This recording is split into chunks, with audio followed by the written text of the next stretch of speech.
इस तस्वीर को बहुत सारे लोग पोस्ट कर रहे हैं सोशल मीडिया पे। वो ये दिखा रहे हैं कि जनरल फैज़ कुछ तालिबान के लोगों के साथ बैठ के तो नमाज़ पढ़ रहे हैं। कुछ पाकिस्तानी सहाफ़ी हैं, उन्होंने भी तस्वीर को जो है वो पोस्ट किया है और उस तस्वीर में दिखाया गया है कि जनाब हमारे जो है ना, हमारे डीजी साहब की तस्वीर है वो। तो DGISI की वहाँ पे तस्वीर दिखाई गई है कि वो नमाज़ पढ़ रहे हैं और अफ़गानिस्तान की तालिबान जो अथॉरिटीज़ हैं उनके साथ बैठकर वो वहाँ पे नमाज़ पढ़ते हुए उस तस्वीर में दिखाई दे रहे हैं। कोने में बिल्कुल जो है वो बैठे हुए और दिखाई दे रहे हैं। आपके DGISI के चीफ तो ऑलरेडी वहाँ थे, उनकी फोटोग्राफ आई थी, वो तालिबान लीडर्स के साथ मिलकर नमाज पढ़ रहे थे। नमस्कार दोस्तों, जय हिंद। हिंदुस्तान स्पेशल में स्वागत। पूरी दुनिया में आतंकियों को पालने पोसने के लिए कुख्यात पाकिस्तान लाख कहे कि उसका तालिबान से कोई वास्ता नहीं है, लेकिन हर बार ऐसे प्रमाण मिल ही जाते हैं जिससे आतंकिस्तान की पूरी दुनिया में पोल खुल जाती है। अब सोशल मीडिया पर तेजी से एक तस्वीर वायरल हो रही है जिसमें ISI चीफ फैज हामिद और तालिबान के नेता मुल्ला अब्दुल गनी ब्रादर और शेख अब्दुल हकीम भी दिखाई दे रहा है। और ऊपर से इमरान खान की पार्टी के नेता हमजा मलिक ने इसकी पुष्टि भी कर दी है कि ISI प्रमुख ने तालिबान नेतृत्व के साथ खुफिया मुलाकात की थी।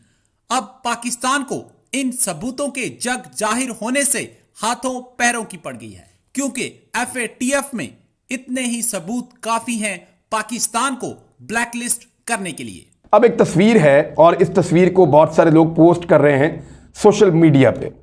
वो ये दिखा रहे हैं कि जनरल फैज़ कुछ तालिबान के लोगों के साथ बैठ के तो नमाज़ पढ़ रहे हैं।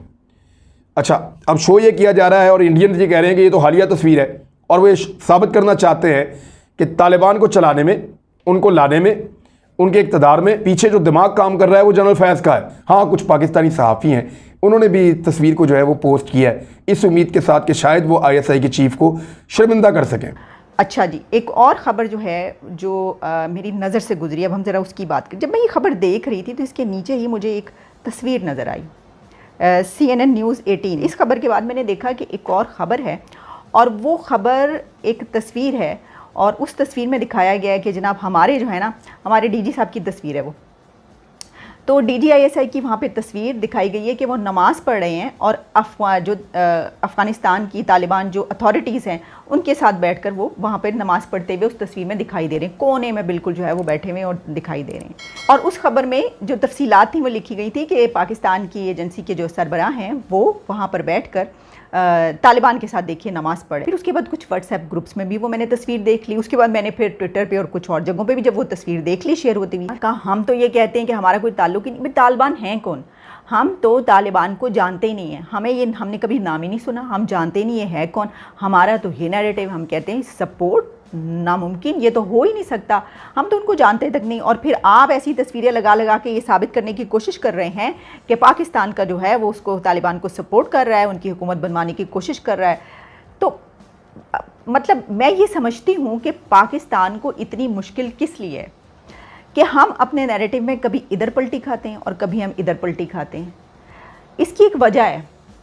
इसकी वजह यह है कि आप बिल्कुल कैटेगोरिकली हम बड़े आराम से ये बात कह सकते हैं कि देखिए हम जो हैं तालिबान की इस वक्त इसलिए मदद कर रहे हैं हुकूमत बनवाने में क्योंकि हम ये जानते हैं कि वहाँ पर दहशतगर्द ग्रुप मौजूद हैं, वहाँ पर तहरीक तालिबान कलदम जमात जो है वो मौजूद है और उसने पहले ही हमें धमकी दे रखी है कि वो वहाँ पे हमला करेगी।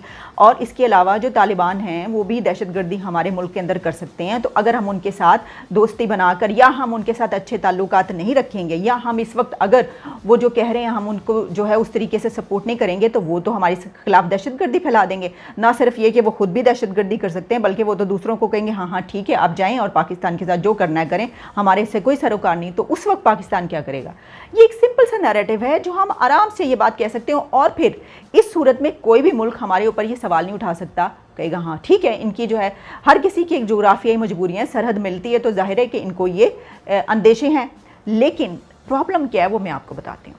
प्रॉब्लम ये है कि हम इसलिए नहीं उनकी मदद कर रहे। असल में जब हमसे सवाल ये किया जाता है कि बिन लादेन दहशतगर्द हैं या हीरो, तो हम चुप हो जाते हैं क्योंकि अंदर से जो हमारे अंदर का एक फंडामेंटलिस्ट, जो अंदर का एक बुनियाद परस्त और जो ये समझता है, जो एक इतनी बड़ी यहाँ पर माइंडसेट है बहुत ऊपर लेवल पर भी जो ये समझते हैं कि ओहो भाई हम तो बिल्कुल ठीक कर रहे हैं, ये जो कुछ हो रहा है सही है, ये दहशतगर्दी थोड़ी है, उस वक्त मसला दरपेश होता है। उस वक्त दुनिया जो है वो आपको ये कहती है कि आप गलत कर रहे हैं अगर आप उनके, क्योंकि वो समझते हैं कि आपकी आइडियोलॉजी भी ये है। तो लिहाजा अगर आप अपनी आइडियोलॉजी उनकी अपनी बनाने के बजाय अगर आप सिर्फ ये बताएं दुनिया को कि आप किस वजह से हम जो है हमें ये करना पड़ रहा है, हमारी मजबूरी क्या है। जो दाइश है उन्होंने जनाब तालिबान को ये कह दिया है कि आप जो ये इस्लामी इमाराती हुकूमत कायम करने लगे हैं इसकी हम मुखालफत कर रहे हैं, हम इसको नहीं तस्लीम करते और हम इसको बिल्कुल नहीं मानेंगे। उन्होंने कैटेगोरिकली ये बात मुस्तरद कर दी और उन्होंने कहा है कि तालिबान की हम हुकूमत इमाराती इस्लामी जो भी होगी वो हुकूमत शरीयत जिसमें नाफिज की जाएगी उसको हम नहीं मानते, क्योंकि हम जमहूरी हुकूमत को जो है वो मानेंगे। तो मतलब वो क्या कहना चाहिए कि ऐसा दिन भी आना था कि दाइश की तरफ से जो है वो जमहूरियत की बात की जाए, जमहूरी हुकूमत की बात की जाए, और शरीयत के उस पर जो नाफिज हो रही है तालिबान की तरफ से अफ़गानिस्तान में हुकूमत, उसकी उन्होंने मुखालफत कर दी है। अच्छा, ये मैंने आपको इसलिए भी बताया है कि सिर्फ यही नहीं, इसके अगर आप थोड़ा सा डेप्थ में चले जाएँ तो नज़र ही आ रहा है कि अफ़गानिस्तान में आने वाले दिनों में ये जो ग्रुप्स हैं इनकी और तालिबान के बीच शदीद तरीन लड़ाइयाँ होने के इम्कानात हैं।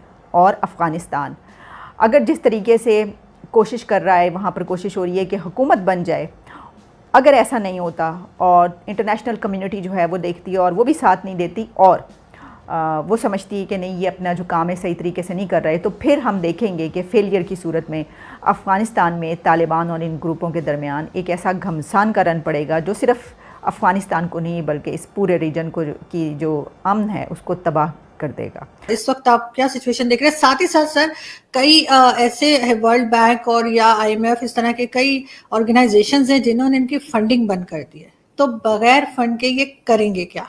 सबसे पहले यही बात करते हैं, जो आपके फॉरेन मिनिस्टर मिस्टर कुरैशी की वहाँ विजिट थी वो कैंसिल हो गई। तो जो 2-4 न्यूज़ आउटलेट पे मैंने पढ़ा था वो यही कह रहे थे कि तालिबान ने अभी उनसे मिलने से मना कर दिया है। आपके DG ISI के चीफ तो ऑलरेडी वहाँ थे, उनकी फ़ोटोग्राफ आई थी, वो तालिबान लीडर्स के साथ मिलकर नमाज़ पढ़ रहे थे, तो उसमें तो कोई गलत बात नहीं है। सभी अपने धर्म के लोग इकट्ठे मिलकर पूजा करते हैं। लेकिन जो इसमें मेन बात है प्रेजेंस होना। जैसे जिन चीज़ों पे सभी लोग मुद्दा उठाते हैं वो ये है कि जैसे सारे देशों ने अपनी एम्बेसीज बंद कर दी, पाकिस्तान और चाइना को बंद करने की ज़रूरत नहीं पड़ी। आपके DG ISI ऑलरेडी वहाँ इनके साथ कोऑर्डिनेशन में है, आपके फॉरेन मिनिस्टर अभी वहाँ जा रहे हैं, उन्होंने मिलने से मना कर दिया। इसके 2-3 कारण हो सकते हैं। एक वो हो सकता है वो अभी आपस में ही लगे हुए हों कि कैसे सरकार बनाएं, अभी क्या करना है,